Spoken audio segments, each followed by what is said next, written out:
सो hi everyone, अभी आप लोगों के बोर्ड एग्जाम चालू हो चुके हैं एंड आई होप आपने अच्छे से अपने एग्जाम की तैयारी की होगी एंड अभी आप पढ़ने वाले हो अपने बोर्ड एग्जाम में।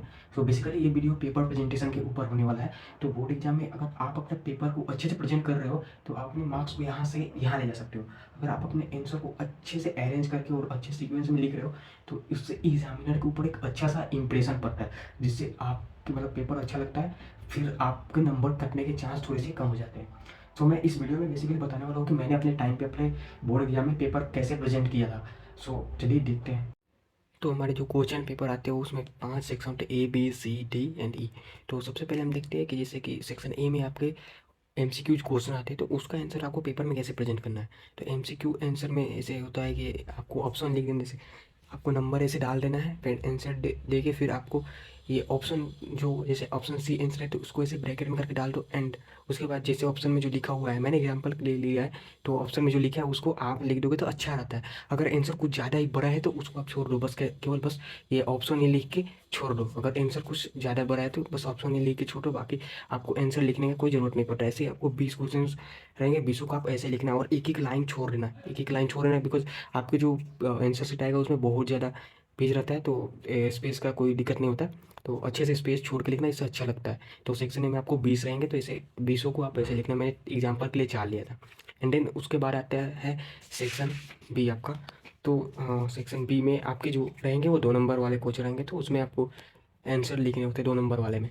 तो यहाँ पे एक और डाउट आता है बच्चों का कि जैसे कि कोई क्वेश्चन है, जैसे क्वेश्चन नंबर 21 इसका आंसर मेरे को नहीं आता, फिर हम क्वेश्चन नंबर 22 यहाँ पे इसको स्पेस छोड़ के लिखिए या इसको बाद में लिख सकते हैं। तो यहाँ पे स्पेस छोड़ के आप मतलब स्पेस छोड़ोगे तो उससे मतलब थोड़ा बाद में अगर आंसर कुछ बड़ा आपका आ गया स्पेस से बड़ा तो उसमें दिक्कत होगा, इसलिए आप उसको बाद में भी लिख सकते हो अच्छे से क्वेश्चन नंबर और सेक्शन दे के बाद में लिखोगे तो उससे कोई आपको प्रॉब्लम नहीं होता है।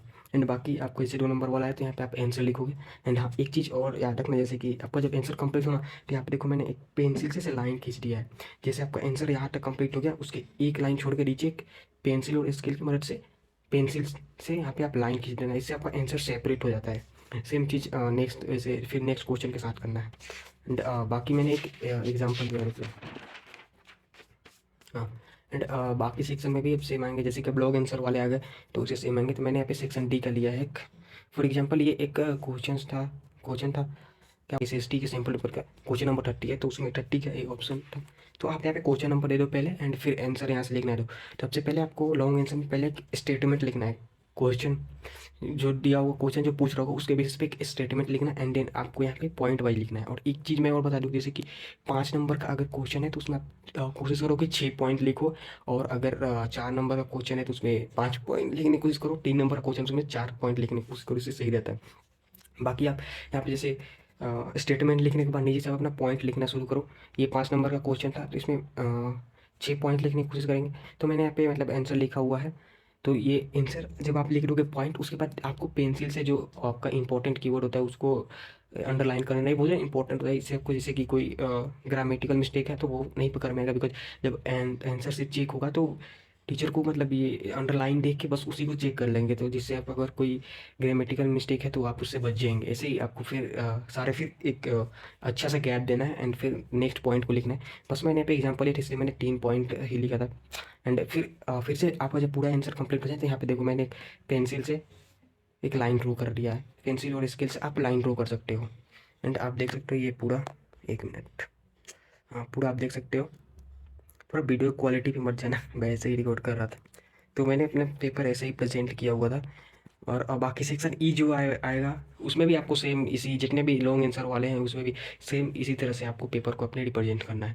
बहुत लोग के ये भी डाउट होते हैं, जैसे कि सेक्शन 5 सेक्शन होने वाले, section A B C D and E। तो ये कोई ज़रूरी नहीं है कि आप जैसे कि सबसे पहले सेक्शन ए लिखो फिर सेक्शन बी सेक्शन सी, ऐसा कोई ज़रूरी नहीं है कि आपको मतलब सीक्वेंस में लिखना पड़ेगा। मतलब आप कोई भी सेक्शन पहले लिख सकते हो, बस आपको अच्छे से सेक्शन लिखना है एंड आपका जो मतलब क्वेश्चन नंबर है उसको अच्छे से लिखना। जैसे मैंने अपने मैथ्स के एग्जाम में पहले सेक्शन ई का क्वेश्चन किया था एंड देन मैंने अपने उसके बाद सेक्शन डी से शुरुआत किया था, फिर सेक्शन सी, फिर सेक्शन बी, सेक्शन ए, उसके बाद लास्ट में सेक्शन ई। तो इससे कोई मतलब ज़्यादा फर्क नहीं पड़ता है, बस आपको अच्छे से क्वेश्चन नंबर देना है और सेक्शन लिखना है एंड दैट्स इट।